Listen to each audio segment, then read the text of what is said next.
Avropa Parlamentinin bəyanatı və Gürcüstanın Türkiyə ilə birlikdə Avropa İttifaqına üzvlük şansını itirən namizəd ölkələr sırasında göstərilməsi müzakirə olunur.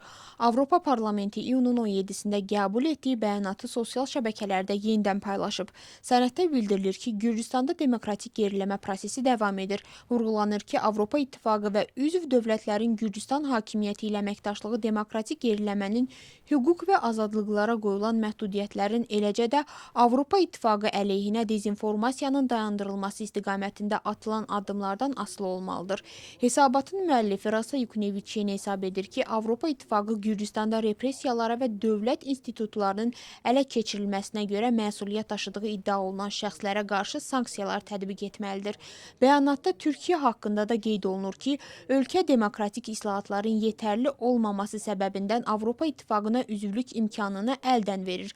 Avropa Parlamenti Türkiyə hökumətinin qanun aliliyi, insan hüquqları, demokratik standartlar, mətbuat azadlığı və digər fundamental azadlıqlarla bağlı problemləri aradan qaldırmağa çağırır.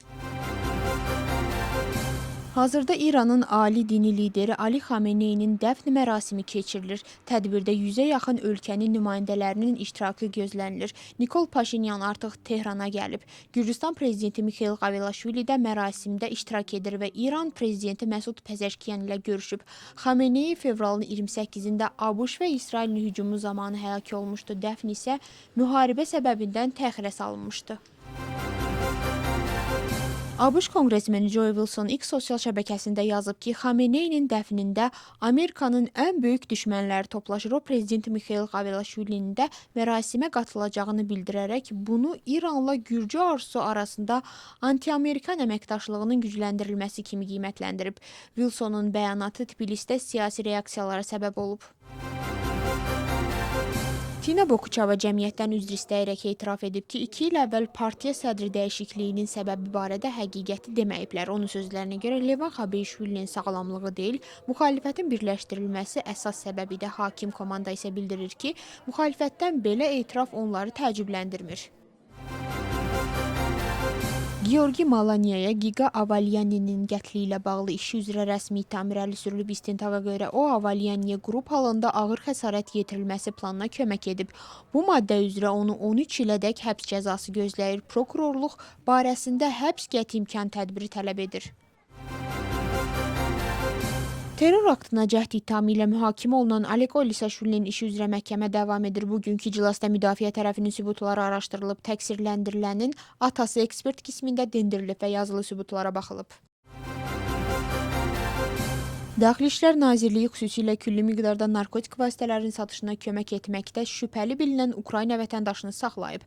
Əməliyyat zamanı satış üçün hazırlanmış külli miqdarda metadon götürülüb. Təqsirləndirilən şəxsi 20 ilədək və ya ömürlük həbs cəzası gözləyir.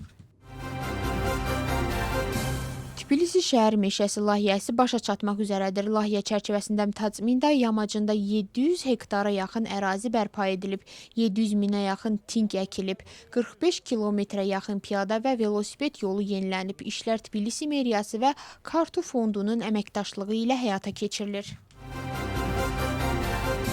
Kültürel irs uğrunda hərəkat Ətraf Mühitin Mühafizəsi Departamenti ilə birlikdə yay kampaniyasını davam etdirir. Kampaniya çərçivəsində Dmanisi Sioni kilsəsinin ətrafı alaqotlardan təmizlənib. Aksiyada yerli hakimiyyət nümayəndələri və gənclər iştirak ediblər. Bu cür kampaniyalar 2021-ci ildən müxtəlif bələdiyyələrdə keçirilir.